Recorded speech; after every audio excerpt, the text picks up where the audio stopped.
Welcome back. Today I thought I would use this tier maker, which is a website that allows you to rank different things about each of the factions. The video today I wanted to focus on what I think would be best for new players and then what I think about for more experienced players, because obviously the tier lists are going to be very different depending on which one you are. Given that there are a lot of different DLC that you can purchase for this game, and there can be somewhat of a monetary restrictions for people because the DLC do tend to be a little more expensive. People may want to decide, am I interested in this game, and maybe buy one or two DLC. And so I thought by being able to upload my thoughts on the tiers here for multiplayer play and then the tournaments with both new and experienced players, this may help with that decision making and also kind of give an idea for newer players that are kind of getting overwhelmed on the multiplayer scene, what I'd recommend for using certain factions, because I definitely think certain factions are much better than others when it comes to new players versus more experienced players. So first up here, there's 7 factions currently in this game. In December, they're going to release the Imperial Guard. So obviously this will be a little bit out of date come December, but I wanted to get some of these videos out because some people did ask me to create some different tier lists, and I said I would be willing to do that. So going through the first tier list, like I said, is going to be for what I would recommend for newer players. And the first faction we'll discuss is the Blood Angels here. And overall, if you play the campaign, you'll get a basic understanding of it. When you get the base game, the Blood Angels are included. And because the base game is set up around the Blood Angels, given that they did the campaign, they put the most effort into their unit, so it has one of the best rosters in the game. I think it also has one of the most factions that you can utilize, and pretty much almost everybody on their roster has some sort of use. So I would give these guys definitely an S tier ranking for newer players. The units are very strong. They do have a lot of customizable abilities. Now for newer players that may actually be a double-edged sword, but overall it allows you, once you understand what the different units do, to give you a lot of variability. It allows you to get your the best healing, I would say, in this game, because their Sanguinary Priest can heal almost any infantry unit, and it cancels out poison and other debuffs that are applied to them. And then the Tech Marine also allows you to heal vehicles and put very powerful buffs on them. So that allows them to have significant durability. And really, with all that customizability, they have access to pretty much everything. You can turn guys into snipers, you can make them anti-infantry, you can make them, elite sniper units and killers if you're using like the Sanguinary Guard. Your vehicles are very powerful. I mean, you have tons of movement with your land speeders, and then they can also have heavy flamers that can allow you to really one-shot multiple units, just do full squad wipes. So for all those reasons, I think the Blood Angels are very, very powerful. And again, most players, I think, will probably complete the campaign, and so they'll have at least a basic understanding. Now for the downsides, obviously it's very, very easy to overspend your points. I think you could make that argument for pretty much any faction, but specifically with the Space Marines, because they have so many different heroes and some very powerful Terminators, and you could get if you went for like an all elite force, you could potentially really unbalance yourself and allow you to get sniped out pretty easily. And then again, if you spent all your money on your commanders and giving them the most powerful equipment like the Thunderhammer, but then you kept the lieutenant in the back, then that's a lot of points that you've just wasted and not utilized. So in those areas, I tend to see newer players sometimes make some bad mistakes there, and that kind of works against them. But overall, and you obviously have to have a kind of a good understanding of the different weapon kits, but I think for the most part you get some of that experience through the campaign, and that's why I think a lot of players get frustrated on this game with the DLCs, is a lot of the DLCs don't have any sort of campaign, and then so it's like, okay, I'll try this Planetary Supremacy, which is really quite mediocre experience, to be quite frank, because the AI is just average to slightly below average in this game compared to others. And it makes the multiplayer transition to be quite stark sometimes. And when you don't even have a basic understanding of the factions before you start doing multiplayer, it can be very, very overwhelming. So next faction to discuss is the Adeptus Orus. Now this is one of my actual favorites. I hated these guys when they first got released, but that's because I didn't understand how to use them. But once you understand how to use these units appropriately, they become very, very powerful. But for that same reason, because there's a massive learning curves with the Adeptus Orus compared to other factions, I'm going to make them for a newer player a D. But they definitely, as you see when I will put this for experienced players, go up substantially because they're a very, very powerful faction, and they're actually a very good, they feel very good with where they are right now. But for newer players, they're very difficult. You know, they are very strong and they're very customizable. I would argue that these guys can almost be customized as much, if not more, than the Blood Angels, and you really have to get an idea of what you want to do with them. And then you also need to, for the Adeptus Sororitas, their command points are, there's no summoning, there's really no damage spells, command point abilities, I should say, not really spells, that can just give you new units, whereas most of the other factions do. All the command point abilities for the Adeptus Sororitas are to buff their own units. So you need to balance getting your own units killed, completing the objectives, to be able to build up the command points to then be able to substantially buff your other units. And then you have to decide of those buffs, which ones are you going to want to do. Are you going to be playing like a strategic command point, in which case you're going to want to get the movement command point abilities on your units to be all of a sudden cross all the distance and either close the gap to lock guys down into melee or to capture the points and then be able to hold them. There's a lot of very more dynamic plays and things that you have to do with them. And likewise, you have to consider, you know, how am I going to buff my guys here, and which heroes do I want to spend my points on, because you can definitely spend an insane amount of points, even more than perhaps the Blood Angels, because I think all the heroes except for the Hospitallers have different kits that you can put them on, and then almost every unit has different weapons that you can give them. So in that way it can be very overwhelming. And likewise, a very important part to the Adeptus Sororitas, unless you're going to use like the Seraphim and Arcoflagellants and things like that, are you need to use transports to move your guys around. But in this game, if you are used to, you know, other games where your transport blows up, your guys just get out of the transport, thankfully, and there's like no damage. In this game, if your transport's blown up and there's units in the transport, they just automatically die. And then any unit that's near the transport or other vehicles in this game, when the vehicles explode, it does damage. So in that way, I frequently see newer players either overextend themselves with the Adeptus Sororitas or not understand how to balance the buffs and debuffs, and really get a very frustrating experience. They'll try to do with a lot of range or flamers, and then they can't deal with, you know, vehicles or heavily armored units, and they just get very, very overwhelmed. And so again, the cons are really that they're just so customizable that it leads to a lot of very poor decisions made by newer players. And then again, with the momentum, that increases your evasion, so that allows your real squishy units to be able to start surviving attacks, especially if you start using you know, the cannons to give them some bonus HP, and then you have the increased evasion that allows them to survive a little bit more. And then you can use your other units like the Synchrosates to use their armor and additional buffs. So it's just a lot of very dynamic play.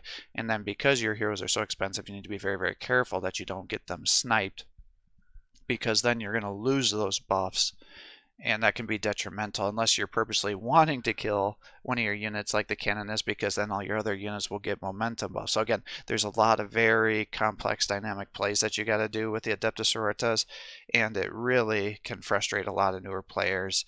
And a lot of their units aren't super durable, so again, that's because you want to have them taking damage to get the momentum up, to make them better, and then you can then start giving lots of additional attacks, because, you know, like the Hospitaller can start giving you bonus attacks, and then it's like you want to get kills with your units to be able to snipe guys down, build up their momentum to get a bonus attack, and then use your Hospitaller to give an additional attack. So you can get like pretty easily have units have 3-4 attacks depending on which unit it is, and you can then stack Hospitaller bonus attacks on there. You just can't do it back to back, so you just have to really have a good understanding of what you're doing. And for a lot of new players, I think that's just very, very overwhelming. So next faction is the Chaos Demons. Overall, I feel like this faction is a pretty big letdown. And I think you could argue that if you're not wanting to spend the points on them, it's fine, because it definitely feels like it's kind of an undercooked faction. I will rank them B. I wanted to have at least one faction per tier here. But the reason they're going to be a little bit higher is, again, this is for newer players, so they have a pretty simple play style. It's pretty much close the gap, get into melee combat, and try to kill everything. Very Chaos Demon-y, right? They really have the least amount of units for any faction, which makes it so it's pretty much a one-trick pony. There's very little range. I mean, effectively you have your Demon Prince and your Soul Grinders, and then they have the I forget what it's called, Skull Cannon, I think, which is the artillery piece. But that's like the artillery piece when they're on Overwatch. It can only hit one unit, whereas if you attack with it on your own turn, then it has splash damage with everything else. The abilities that it has, you know, it's a very powerful charge ability, but then you have to balance using their brass armor, brass shield, whatever it's called, to give them damage resistance, because then when they're charging in, they'll soak in all, not only Overwatch, but then they trigger reaction fire, so it causes them to take a ton of damage, and then the abilities don't really tell you how much splash damage is on there, so I really wish in this game they would do that. So those are like some major downsides on here.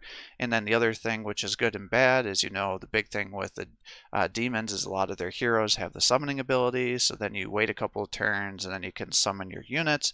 And then depending on what units get summoned, you know, oh, I got all a bunch of melee units. I'm going to be charging in there and need to just kind of keep my guys close together to stack the crit and damage buffs that they have. Or, oh, I got a bunch of skull cannon, so I need to stay somewhat at range to weaken them up while my melee get in there. Or, oops, I ended up getting, you know, more Bloodmaster summons, so therefore I need to keep them a little bit in the back because they're not going to be great in melee unless you can lock guys down, and if you wait another couple turns, then they'll be able to summon another round of units. So it's like this big, almost like conflicting gameplay where it's like the game wants you to be super aggressive with them, and so for newer players, you know, it works out because you just throw your guys into combat. But at the same time, I think this faction is also very frustrating for newer players because it leads them to just overextend and not properly summoning, or they stay back too much and then they spend too much time summoning and not closing the distance. So I would just put them right in the middle. It's like once you have an understanding of the basics, there's not a ton of strategy there, and therefore it's somewhat forgiving, but they're rarely ever used in tournaments.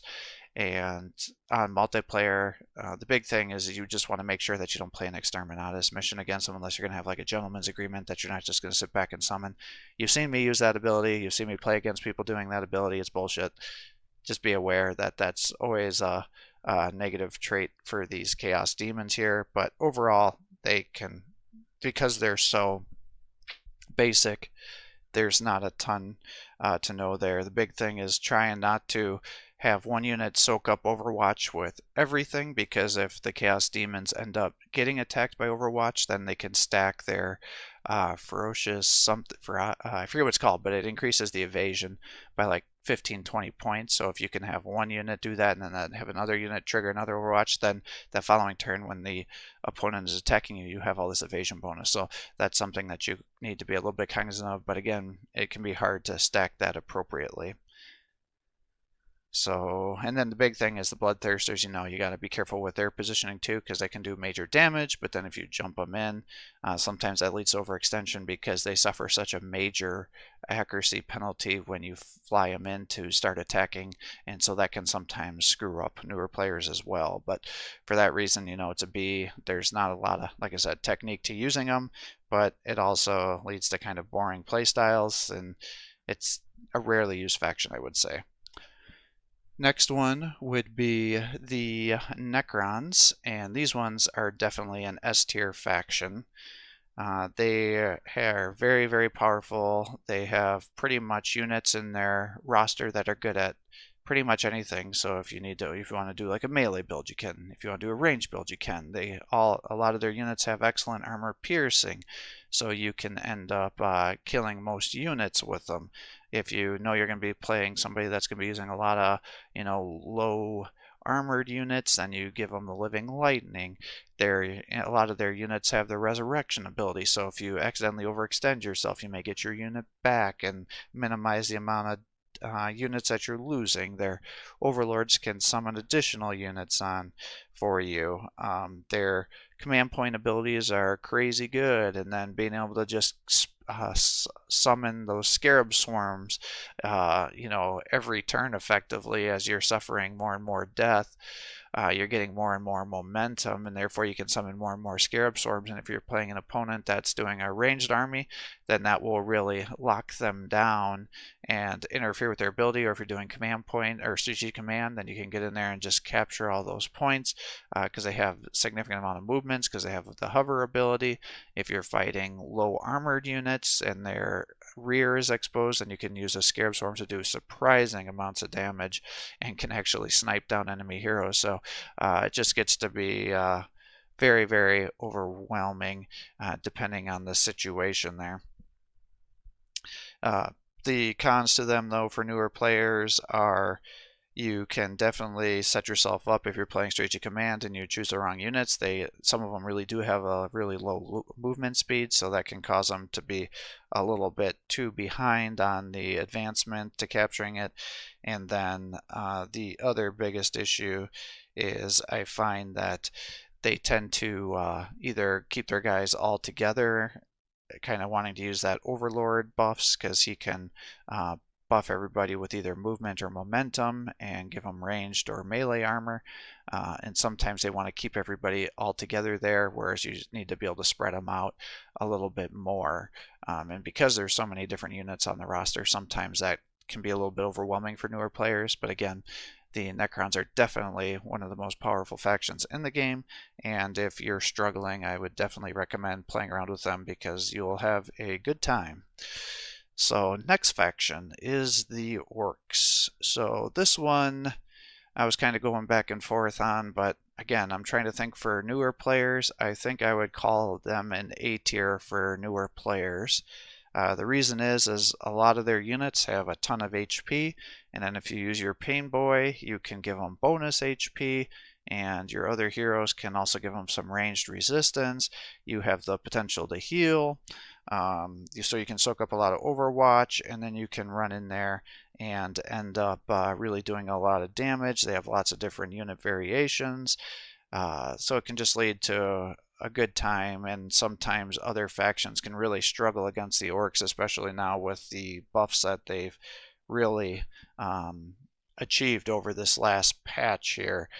Again, you have to have some understanding with the heroes, so if you're doing melee, you may want to do war bosses for the bosses watching to increase the melee damage. If you're going to be fighting a real powerful ranged army, perhaps the big mech for his custom force field, reducing ranged damage, and then obviously the Pain Boy because he's got that AoE bonus HP buff there. But likewise, if you don't understand how those heroes work and how to keep them alive, then your opponents are just going to snipe them, and that can leave you in a bad situation.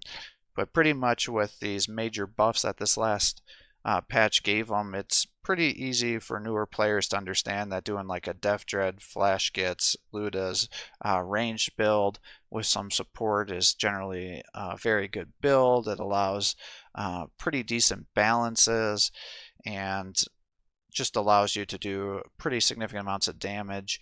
And with how much they've been buffed with now their tier 1 ability, giving all these additional ranges, it really strongly encourages you to go with ranged builds, and I think that's going to make it much easier for newer players, especially with all the HP they have. Now, sometimes it can be frustrating that they don't have tons of armor, and that can allow them to really just get shot apart by most other units. But again, because of how much HP they have, especially with the buffs, you can usually tank that, and as long as you get lucky on the RNG heals of the Pain Boy, you can mitigate a lot of those mistakes. The big thing, though, is I really feel like melee got nerfed on this last patch, which I don't really like very much, but I think that could potentially lead to some frustrations with some newer players building a lot of melee builds. and then being let down because they get shot apart before they get into there, and then not able to keep those units alive necessarily. But that's just kind of what my thought is there. In terms of the cons, the big thing is you need to, when you're doing your ranged builds with the orcs, because you don't have a lot of armor, you need to really prioritize your targets a little bit more. So I think I'm pretty sure the match should be uploaded by now, but for example, I was playing a Space Marine player and I was just playing around with the new units, because before the Ludas used to be pretty good against anti-vehicle, whereas the beamy def guns were just absolute shit. But now it's like totally different, where the Luda's main gun is still very good. I mean, it can do okay damage to vehicles, but with the armor rework a couple patches ago, it definitely significantly lowers the amount of damage that they're doing to vehicles, and the beamy def guns damage is substantially increased, especially with that tier 1 ability. So now beamy def guns are definitely something that you're going to want to bring. And then with all those extra shots and things, it just gets way out of control. But you need to be able to focus down those vehicles, otherwise they're going to just snipe your heroes, and you want to be able to keep your commander alive, because you need to stack up those tier 1 command points to be able to spam it out. I mean, I can rarely think of myself wanting to use the higher tier command point abilities now. Maybe if I was doing like obviously a melee build or something where it wouldn't help me having all those extra shots, but given how powerful that tier 1 ability now is, it's like if I have opponents that are going to have multiple units exposed, it's like just throw down that tier 1 ability and get all that different shot, all that extra shots out, especially if you start stacking the other bonuses for additional shots with, like, say, the Def Dreads or the Ludas with their main gun having the additional shots there too, or the Flash Skits using up their movement for additional shots. I mean, it gets to be crazy amounts of damage output. And so once you get a basic understanding of that, I think that's going to lead it to be a pretty basic and easy faction for newer players to utilize. The big thing is just got to be very careful about not stacking your units up, because flamers and things will definitely punish you substantially, as you've seen me do on several tournaments and multiplayer matches, unfortunately. Next faction would be the Tau. So pre-patch, these guys would definitely be S tier, because you'd really have to be brain dead not to have a good time with them. Just stacking your ethereal buffs just made it an absolute nightmare to deal with.